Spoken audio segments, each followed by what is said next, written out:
Hello everybody, I'm Gianmarco Roggiolani and today I will present you my work, Unsupervised Semantic Label Generation in Agricultural Fields. First of all, I want to give a bit of motivation behind every word in the title, starting from why do we care about agricultural field. And the reason behind why we want to automatize agriculture are actually three. The first one is that we want to improve the food quality.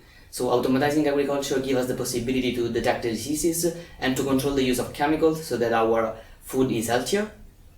The second reason is that we want to achieve environmental sustainability. So we want to reduce the pollution of soil and water, since those are resources that we need, and we also want to maintain biodiversity of the ecosystem. And as last thing, we want to improve the efficiency where we perform this task. So we want to reduce the errors, but also the money associated and the time that we need to perform them. The second thing that we want to explain is what actually semantic means, since this is what we want to generate.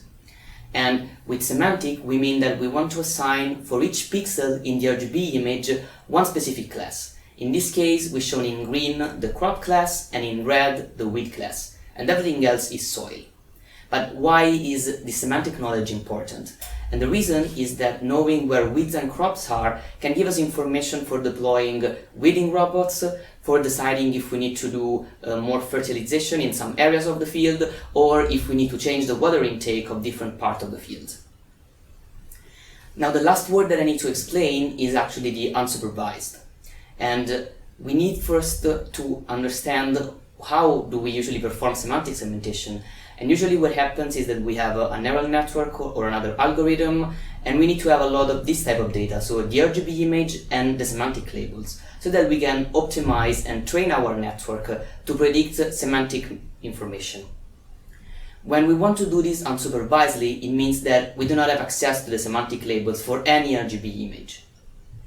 And now the question is, why do we want to do it unsupervisedly? So what is wrong with doing it using the labels? And the reason behind this is that while collecting the RGB images is relatively easy, collecting semantic labels is actually very hard, because labeling is hard. If we look at these images, for example, in the second image it looks very hard to understand which pixel belongs to crops and to weeds, especially when they are so intertwined. We did an estimate, and for labeling just one image for semantic segmentation we need 2.5 hours.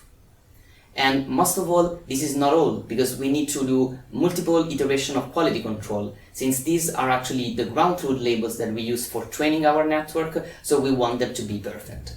It's clear that, considering the amount of data that we need to have, this scales very bad.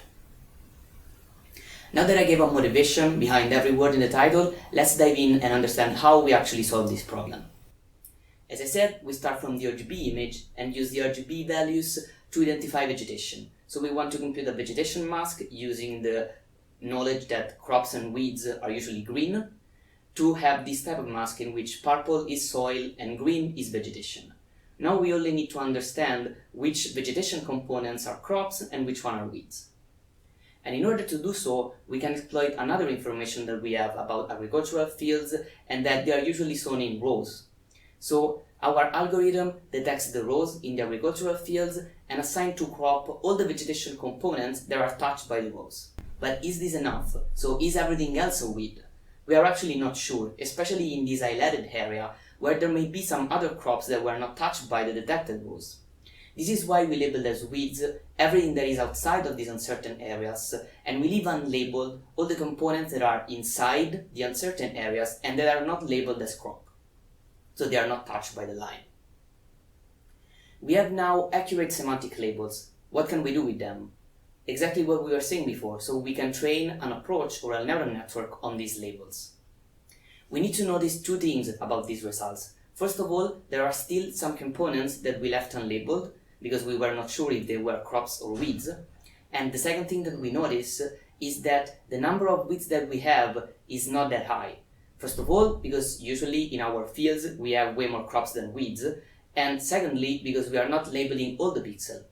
This means that the network has access to few weeds and it is highly uncertain about them. This is why we decided for a framework that does not only give us the semantic, but also the uncertainty of the network about the prediction that it's making. And this is something that we can use to actually polish our final result.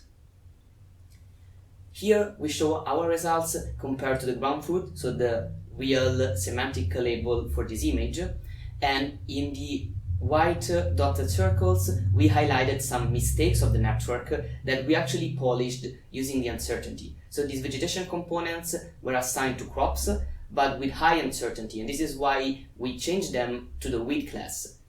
And this gives us results that are on pair with respect to training the model with all manual labels, even if we use 0 manual labels.